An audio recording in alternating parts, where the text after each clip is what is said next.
Hello, everyone, and welcome to the Orange and Brown Talk podcast here on a Tuesday, the Hey Mary Kay edition of the podcast. Minutes after we found out that the Browns and Steelers are going to play at 1 o'clock on Sunday at Acrisure Stadium, I guess is what it's called now. I got that right yesterday, as Ashley informed me.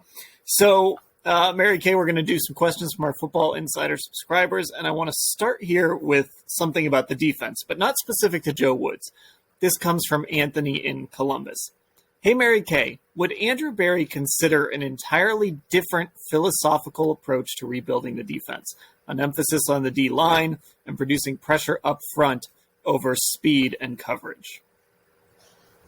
Well, I do think that they have to be a little bit more versatile, and they found that out as the season went along. Instead of just having some of the smaller, shiftier linebackers that can cover tight ends and cover backs out of the backfield and really be focused on the passing game, they figured out along the way that they have to be able to stop the run.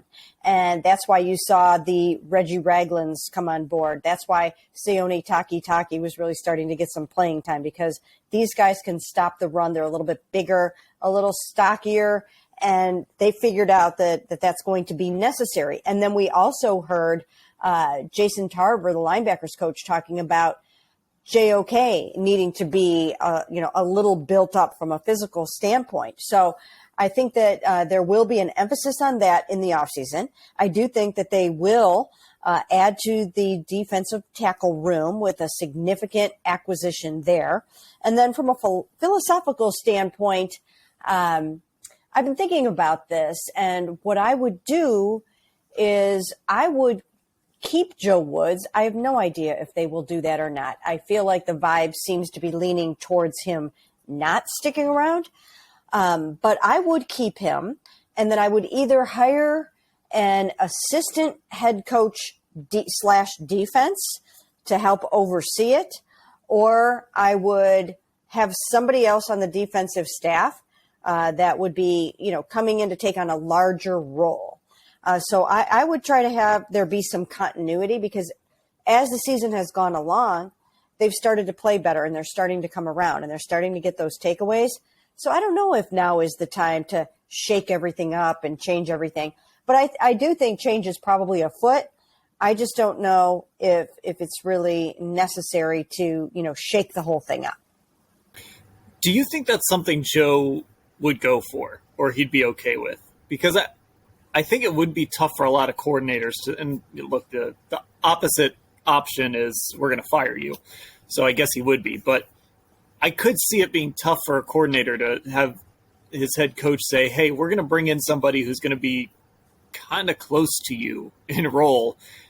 I would imagine that there would be some looking over his shoulder if the Browns did something like that. So would Joe be okay with that, do you think? Once again, it depends on, what other opportunities you might have, how much you want to keep the job that you currently have, how comfortable you are with what they would be proposing. Again, I think I feel it, you feel it. The vibe seems to be a parting of the ways, almost seems inevitable, right? Does it feel that way to you? It does. It really felt like it on Thursday when we talked to Coach Prefer and Coach Woods, and I think we're really gonna come away with a pretty good sense of things when we talk to these guys again this week, because it'll be like the last time that we're gonna talk to them if they're actually gone. So I think we're really gonna have a solid feel for that this week. Yeah, I mean, and I've stated on this podcast and on our other podcasts that I wish they could find a way to keep some continuity on that defense with Joe Woods. And I think there were so many extenuating circumstances this season with all of the injuries and with a lack of just that building up through the middle of the defense so that they could stop the run. But yeah, I don't know. I think it would be hard in some cases to accept a little bit of a lesser role or a shared role or some kind of oversight in the process. But, it just depends. I mean, if Robert Saleh is going to hire him or somebody that he's worked with in his career, I mean, Joe Woods is pretty respected in NFL circles. And, he's got a lot of people out there that really believe in him. So if he has another opportunity, then he would probably be more reluctant to accept something like that. But I just don't think it would be the worst thing in the world for them to try to come up with some kind of an arrangement. Again, doubt it'll happen, but that's what I would probably do.